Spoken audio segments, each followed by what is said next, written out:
Hey, how's everyone doing? It's Indianalang here. I'm editor-in-chief of HomeTheaterReview.com. Wanted to talk about a recent review I just did from Starke Sound. This is on their SW15 subwoofer. This thing is an absolute beast. It's like, I think it weighs like 65 pounds, something crazy. It's a big one. It's a 15-inch subwoofer. For myself, being a CI integrator, I like to do a lot of like 12s. I like to do like two 12s in a lot of home theaters. Sometimes I'll do like four 10s. Those are always fun theaters to do. Just get a bit more, tight bass. Sometimes you kind of call it musical bass when it really can, you can feel that punch. It doesn't get too low, but it stays very, lots of activity there. The bass can really move as fast as the music can move. Whereas when you're using a sub for more movie use, you want to have a larger sub to really get deeper. Remember that scene from Transformers where Ironhide kind of shoots the ground, he kind of flies over? That's where you really want to hear that bass. This sub is like $500. It's pretty cheap. Reminds me of those Polk audio subs you could buy for years and years on Amazon. They're like $99. I bought two just for fun, and man, they really could kick up some bass. Those are great.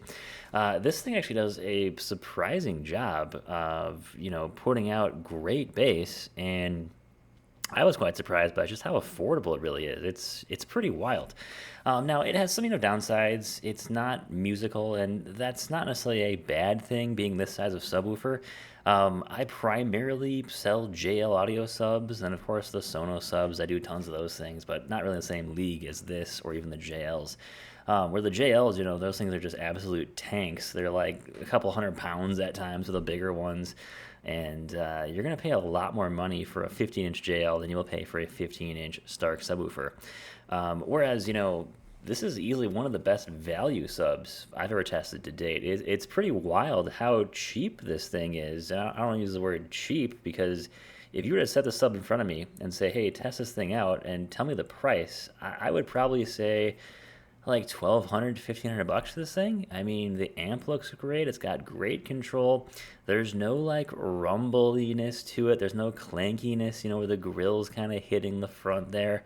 That's pretty common for, lower end subwoofers, but this thing is rock solid. It sounds really, really amazing.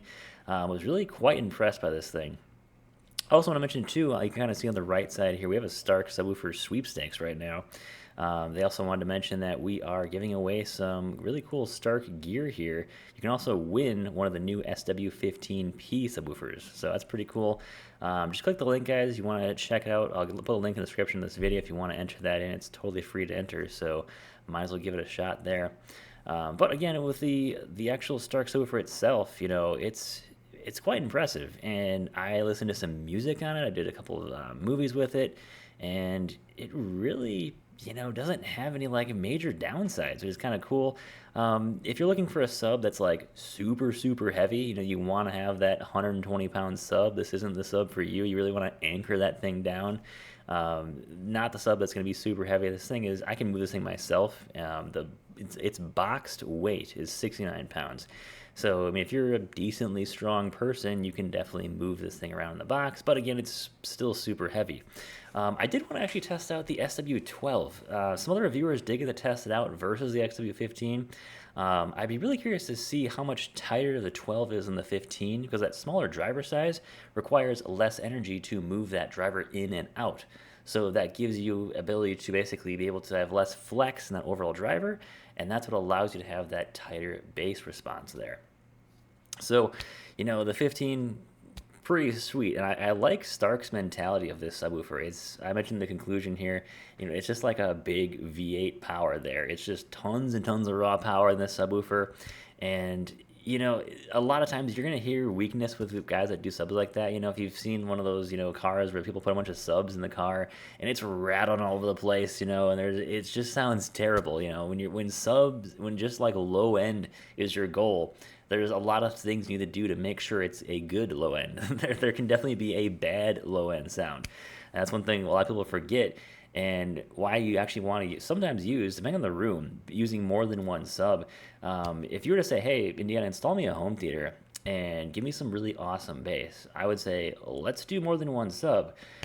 Because in my experience, when you're in a home theater and you're like, hey, I want to have awesome bass, but I want to be able to close my eyes and not know where that bass is coming from. If you want to be able to do that, what you want to do is have more than one subwoofer. If I walked into a room and this subwoofer was on the floor, just somewhere in the room, I was blindfolded, and you started playing something, I could probably pretty quick be like, yeah, the sub is in that direction. But you put two subs, and of course you have them in reverse polarity, in that room, and you started playing them, it'd be kind of hard. I probably couldn't do it. If you had them set up right, proper priority and everything, it would be hard to tell, if not impossible to tell, exactly where those subs are. So then when you do four subwoofers, it gets even more difficult than that. So having more subs, if you can, of course, there are wireless options now too.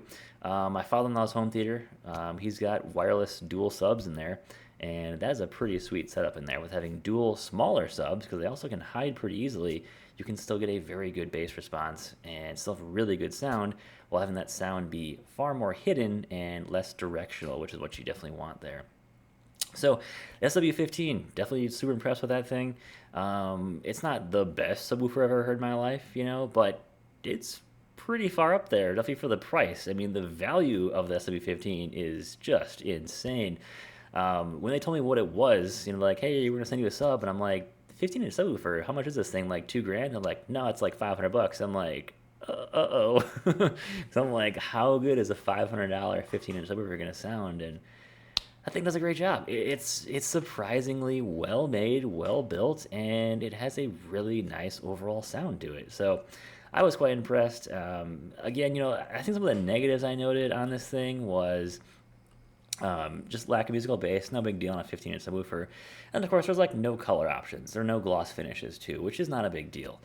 Most of the time, 99% of the time, most people just go with the regular, black subwoofer and throw it in the room. They hide it somewhere in the back of the room. So not a big deal.